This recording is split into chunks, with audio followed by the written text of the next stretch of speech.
Good morning students. Today we will start with a new topic, that is Dandi March. But before that I want to give you some points regarding the civil disobedience movement. During 1920s, new development started in India, that was formation of RSS, Rashtriya Swayam Sevak Sangh, and also the Communist Party of India.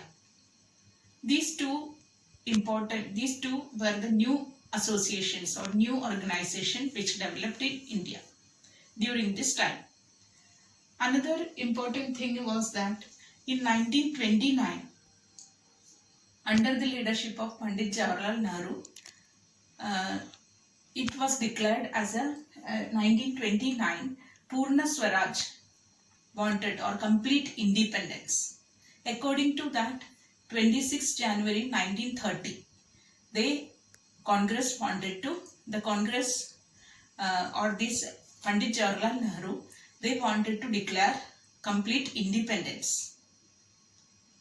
And another important remarkable achievement or important incident, that was the revolutionary nationalist parallelly undertook various activities.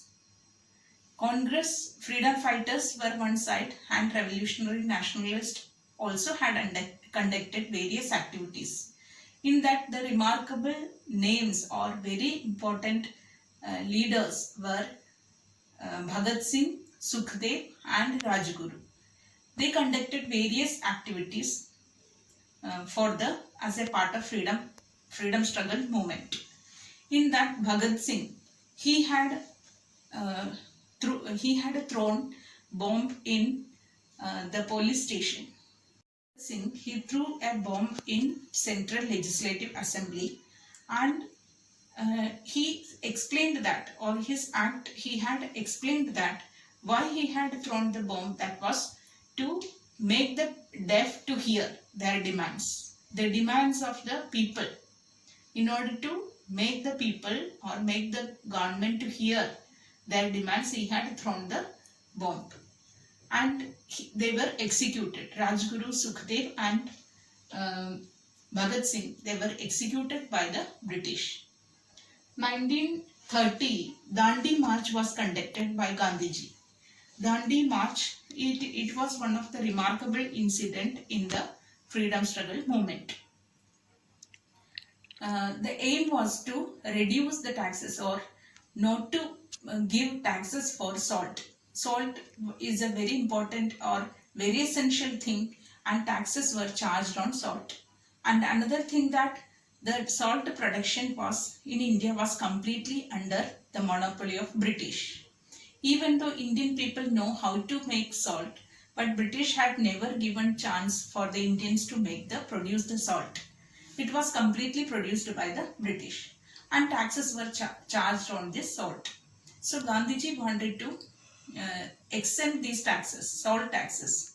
For this purpose, he had conducted Dandi March. From Sabarmati Ashram to Dandi, a coastal place in Gujarat, he walked along with his other members. He walked 240 miles, and at last he had reached Dandi coast, where he produced salt, and they boiled the seawater and produced salt, which proved the breaking of Salt Act. Means Salt Act was that it was only monopoly of British, or British only can manufacture in India. Salt could be manufactured in India. By manufacturing salt by Gandhiji and his supporters, this Salt Act was broken. This was another incident in the freedom struggle movement. The next following events which we are going to analyze, that is the provincial election. Many Congress people wanted provincial elections, and to get the entry to the provincial elections, and at last government accepted their demands, and in 7 out of 11 provinces the Congress won seats, or Congress got the representation. And after this, it was in 1935. In 1942, Quit India movement started, August 1942. Congress wanted the British to quit India. According to Gandhiji's call, do or die. People resisted the British and they wanted British to quit India. Many people were arrested. They were put in prison. Even Gandhiji was jailed. And every jails in India were filled with Indians or protesters. And later, we could see that Muslim League, they also wanted some representation in eastern part of India and also northwestern part of India. They demanded that their areas or these areas, they wanted representation or they wanted separate nation, but it was not agreeable to the Congress. When this Muslims 1937 election, provincial election, Muslims convinced or Muslims understood that they were minority in India and they would be unrepresented in India. That is why they wanted to make a separate nation in eastern part of India and northwestern part of India. Northwestern part of India known as Pakistan. Pakistan, the need for this partition of Pakistan was essential because a cabinet mission was appointed by the government, British government, came to India and they studied about the conditions, whether partition needed or whether the Congress and Muslims together they have to make or they should work together. But they had seen, or when they came, they had seen the cabinet mission suggested that uh, the unity between the Congress and Muslims should be there, but Muslim dominated areas or majority Muslim areas, they should get some autonomy of powers. They should get some independent power in the Muslim dominated areas like northeastern part and northwestern part and eastern part, which was not agreed or which was not acceptable for the Congress people.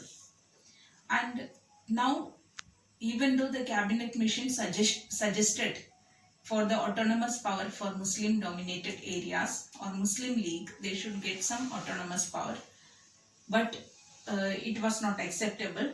It found that the partition was essential. And in 16th August 1946 was observed as the Direct Action Day, or the partition was essential. So Muslims wanted separate nation. Protest started. Many people were killed in the riot or Hindu-Muslim riot happened.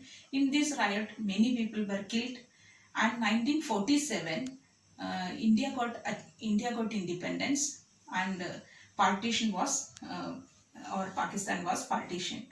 But we could see that this independence struggle, after a long time, long journey of independence struggle, at last, when we got independence, it created both the joy and pain. Joy of getting independence, at the same time, the partition of Pakistan, which created pain. And partition related troubles or partition related problems, many people were killed and lakhs of people were killed, and this created both joy and pain. Thus India achieved independence.